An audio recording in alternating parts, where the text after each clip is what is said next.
O caso...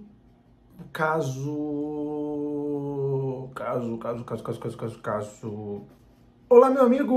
Olá, minha amiga! Seja bem-vindo a mais um episódio do Perícia Criminal e Investigação. Muito obrigado por acompanhar o Perícia Criminal e Investigação. Sempre que eu for falar uma coisa assim que eu vou dar ênfase, parece que eu vou colocar o dedo na tela, né? Enfim. E o episódio de hoje do Perícia Criminal e Investigação talvez seja um dos casos que mais me intrigaram. E olha que eu nem comi trigo, hein?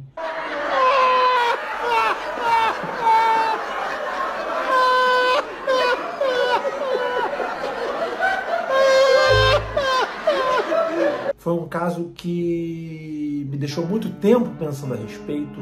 É um dos casos mais misteriosos que eu já vi. Foi um dos homicídios, um dos crimes mais bem feitos que eu já vi. As pessoas costumam sempre perguntar para mim: Lameirão, existe o crime perfeito? E a resposta que eu dou para elas é o seguinte: o crime perfeito ele não existe. Porque, de acordo com o princípio de Locard, todo contato deixa uma marca. Então, qualquer local de crime vai estar alterado, ou seja, vai deixar um pouco ali da pessoa que fez e cometeu aquele crime naquele local. Algum vestígio vai ser deixado. O que acontece é que às vezes ou uma perícia não é bem feita, ou uma investigação não é bem feita, ou de repente os elementos não são suficientes para gerar uma convicção para o perito a respeito do que aconteceu.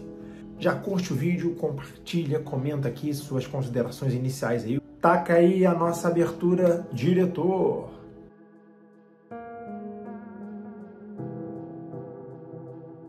Década de 90, na Noruega, na cidade de Oslo, capital da Noruega, aconteceu um dos crimes mais misteriosos e sinistros que eu já vi. Se é que foi um crime, vamos entender isso aqui hoje em mais um episódio aqui do Perícia Criminal e Investigação. Uma mulher resolveu se hospedar em um hotel. E quando ela foi se hospedar nesse hotel, aconteceu, digamos assim, a primeira coisa das várias coisas estranhas que aconteceram nesse crime. Alguém, por algum motivo, deixou ela se hospedar sem mostrar o passaporte. Você que já está acostumado a viajar bastante, eu gosto muito de viajar, sabe que sempre que você chega num hotel para se hospedar, obviamente fora do seu país, né? Porque dentro do país eles pedem a própria identidade daqui, do Brasil, por exemplo. O país onde você está, a recepção do seu hotel, vai pedir o seu passaporte. Só que não pediram o passaporte dessa mulher. Não sabem por quê, a investigação não entendeu o motivo. Vamos caminhar aqui para botar bastante dúvida na cabeça de vocês, para depois a gente tentar chegar a alguma conclusão disso tudo. Então essa mulher se hospedou nesse hotel, ficou num quarto, e quando ela estava nesse hotel, ela foi vista com algumas pessoas, alguns dias ali na recepção, pessoas que não foram identificadas posteriormente. Tem registros de entrada e saída do quarto dela várias vezes durante a hospedagem. Ela ficou um tempo lá, alguns dias hospedados, acho que um pouco mais de uma semana. E alguma dessas saídas e entradas tiveram algumas singularidades. Essas saídas, essas entradas foram descobertas posteriormente no registro eletrônico de entrada da porta, que registrava qualquer pessoa que entrava e qualquer pessoa que saía. E em uma dessas saídas dela, ela ficou alguns dias fora e retornou para o hotel. Até que alguém teve, olha, a brilhante ideia de caramba, não pedimos o passaporte dessa mulher? Poxa, digamos assim, o gerente falou para alguém ali do hotel, algum funcionário, vai lá pegar o passaporte dela, porque nós não pedimos o passaporte dela. E aí o funcionário do hotel foi até o quarto, pediu o passaporte. Ele bateu na porta do quarto. Quando ele bate na porta do quarto, ele ouve um tiro. Inclusive, você que chama de disparo, já sabe aqui uma diferença de conceito que eu vou ensinar aqui para vocês. Tiro e disparo são coisas distintas. Disparo é sempre o acionamento do gatilho e tiro é a produção do projétil em direção ao alvo com a combustão ali da pólvora no interior da arma de fogo, certo? Então, quando você vê no noticiário aí as pessoas falarem disparo, ouviu-se 3, 4 disparos, na verdade está sendo ouvido o tiro. Então, o cara ouviu o tiro, imediatamente ele correu e se escondeu atrás de uma pilastra, digamos assim, no corredor ali do hotel e ficou observando um tempo, alguns minutos, viu que não saiu ninguém e aí ele não teve coragem de ir sozinho lá, entrar naquele quarto e aí desceu. E aí ele disse que desceu para pedir ajuda e voltou cerca de 15 a 20 minutos depois, com outras pessoas do hotel. Ele pediu um auxílio, né? Com seguranças e tudo mais. Entraram no quarto com toda a cautela e aí observaram uma cena de crime bastante peculiar. Uma mulher, né? Que no caso é aquela mulher que estava hospedada ali, deitada na cama, com as pernas para fora da cama e uma mão em uma arma de fogo. E aí, mais uma coisa estranha desse caso, a forma que ela segurava essa arma caída aqui no peito não era uma forma usual. Ela, por exemplo, a pessoa está segurando uma arma para atirar aqui, né? Ela atirou, caiu, a mão vai cair mais ou menos assim. Ela estava com a mão assim, meio que totalmente fora do usual, que alguém seguraria uma arma de fogo caída. E aí chamaram a polícia, os investigadores, os peritos, eles foram até essa cena desse crime e constataram mais coisas bizarras aí. Encontraram que nesse quarto uma maleta, essa maleta tinha várias munições de armas de fogo, perfeito? Todas as vestes encontradas nesse quarto não tinham etiqueta e uma mancha de sangue, digamos assim, uma mancha projetada, como se fosse uma espécie de gotinha de sangue assim fina, no teto, na parte de cima. Não compatível com aquela cena que estava ali. Naquela época, eu não sei se já tinha um exame residuográfico para verificar a possibilidade de elementos balísticos, né, pólvora, por exemplo, na mão dessa mulher para ver se realmente ela disparou, tá? Não vi nenhum lugar fazer esse exame, então acho que não faziam esse exame na época. E tinha uma lesão de arma de fogo aqui na cabeça, uma lesão de entrada de arma de fogo. Na mão dela não tinha sangue, não tinha nada. E aí, uma opinião pericial minha que torna ela ter dado esse disparo bastante incompatível. Ela ter dado esse tiro, na verdade, né? Ter apertado o gatilho e ter dado esse tiro na cabeça bastante incompatível. Por quê?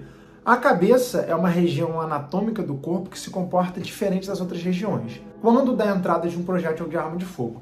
Quando um projétil entra na cabeça, a diferença de pressão de dentro para fora, né? A pressão interna da cabeça é maior do que a pressão de fora. Então, tanto na saída de uma lesão de saída de projétil quanto de entrada, vai ter espargimentos de sangue, de massa encefálica. Era para ter sangue e espargimentos, né? Ou massa encefálica, por exemplo, ou algum resquício biológico ali na mão dessa vítima e não tinha. Isso por si só, para mim, já descaracterizava esse suicídio. Outras coisas bizarras que foram descobertas posteriormente. Tá? Não tem registro de saída e de entrada, quer dizer, tinha um registro de entrada na hora que ela entrou, um dia antes ali no quarto, mas não teve registro de saída. Como não tinham pegado o passaporte dela, eles, na verdade, tinham pego somente o nome dela e o endereço onde ela morava, mas não pegaram o passaporte. Foram a esse endereço onde ela disse que morava, e essa rua ficava na Inglaterra, perfeito, se eu não me engano, mas a questão, o país nem importa aqui pra gente aqui na investigação. Na verdade, a rua que ela dava desse país, que eu acredito que era a Inglaterra, era uma rua que não tinha um número. Por exemplo, ela deu o número 150 e a rua terminada no número 90, tá? Então não existia essa residência, ela deu um número, um nome de rua e número de rua totalmente aleatório. E o nome dela foi pesquisado e não foi encontrado nada a respeito do nome dela, ou seja, ela deu um nome falso. Posteriormente, ninguém procurou sobre ela no hotel, ninguém deu o sumiço dela, ou seja, é uma mulher sem identidade, uma mulher que teoricamente não existe. Ela foi enterrada e posteriormente um jornalista investigativo resolveu entrar mais profundamente nesse caso e conseguiu um mandado, né, para fazer uma exumação. É quando você tem que tirar o cadáver da sepultura por um posterior interesse investigativo. Inclusive aqui no Brasil, sempre que tem uma exumação, você tem que ter um perito criminal acompanhando essa exumação. Por quê? Para verificar se está batendo o número da sepultura com o número do livro do cemitério, né, se realmente tinha um cadáver ali, perfeito? E se a sepultura estava violada ou não, então o perito tem que fazer essas constatações. E aí, quando fizeram essa exumação, Olha que maravilhoso é a perícia criminal, gente. Eles identificaram na arcada dentária dela, na região da boca, uma substância que tinha sido vazada quimicamente em alguma região no interior da Alemanha alguns anos antes, uma década antes, enfim, e ela tinha resquício dessa substância, então descobriram que ela era de algum lugar no interior da Alemanha. A minha opinião científica sobre esse caso pericial, que realmente os elementos criminalísticos, né, a gente fala muito na perícia isso, né? Os elementos criminalísticos encontraram não corroboram para o suicídio, principalmente por essa questão dos espargimentos na mão dela, conforme eu disse. Alguns especialistas posteriormente disseram que esse caso poderia se tratar de um caso de inteligência, né? Ela trabalhava com a inteligência de algum país e foi morta, né? E possivelmente a família dessa pessoa foi comprada, para não dizer nada, e não procurar essa mulher. Por quê? A forma como o crime foi feito, como o crime foi montado, né? O fato de ela não ter etiqueta nas roupas delas encontrada é uma forma de não rastrear essas roupas, não rastrear quem é essa mulher. Faz sentido ter sido feito por um serviço de inteligência de outro país, porque foi um crime muito bem feito, perfeito, mas conforme a gente disse, né, não existe crime perfeito, né? Foi um crime muito bem montado, mas a gente consegue achar umas brechas, como esses espargimentos ali na mão da vítima. E a arma de fogo na mão dela ali estava também de uma forma não usual segura, a gente inclusive chama isso de vestígio forjado na criminalística, então eu acredito que aquele vestígio tenha sido forjado. Muito obrigado por assistir mais um vídeo do Perícia Criminal em Investigação. Se você sabe mais alguma informação sobre esse caso, coloque nos comentários. Se você tem sugestão de casos para eu comentar aqui também, né, sempre com uma visão da investigação, mas principalmente uma visão pericial, comente aqui que eu faço um vídeo a respeito para mais um episódio do Perícia Criminal em Investigação. Muito obrigado por você estar aqui comigo mais uma vez. Curta o vídeo para você me ajudar a divulgar esse vídeo, você retribuir um pouco do conhecimento que eu passei para você aqui, compartilhe com seus amigos, deixe suas considerações no comentário, interaja comigo aqui nesse vídeo, eu vou ficar bastante grato com a sua colaboração. Nos vemos semana que vem, neste mesmo horário, neste mesmo canal, às 21 horas, com Perícia Criminal em Investigação. Até semana que vem, meu amigo e minha amiga.